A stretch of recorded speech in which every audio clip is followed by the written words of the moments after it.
आता पोलिसांचं म्हणणं आहे ते आता तुम्ही सांगितलंच मला की त्याकडे गन होती किंवा काय होतं, असं DCPचं स्टेटमेंट असं आलेलं नाही.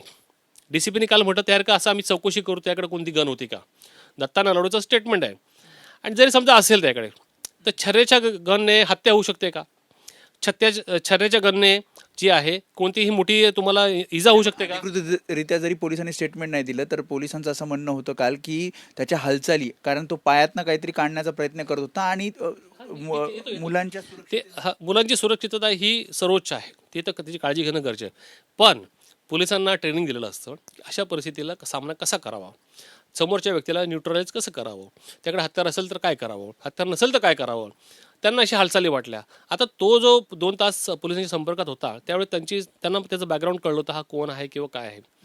जर त्याकडे गन असेल समजा, जरी गन असेल हातामध्ये, तरी देखील त्याच्या डोक्यात गोळी किंवा छातीत गोळी किंवा इतर कुठल्याही भागात गोळी मारता येत नाही. पहिल्यांदा तुम्हाला प्रयत्न करावा लागतो की त्याच्या पायात गोळी मारली पाहिजे. तर पोलीस हेच म्हणतात की पायात गोळी त्याला घालणार होतो, पण पायात काहीतरी तो हालचाली करत होता. हे ना, हे लहान मुलाला देखील ना तुम्ही सांगितलं ना, लहान मुलं ते शेंबडं मुलं असतं ना, इकडे पोलिसांचं कौतुक त्या ठिकाणचे पालक आहे ते करत होते. कौतुक मुलांना सोडवलं ही कौतुकाची बाब आहे. पण त्याचबरोबर तुम्हाला नागरिकांची पण काळजी घेणं गरजेचं आहे.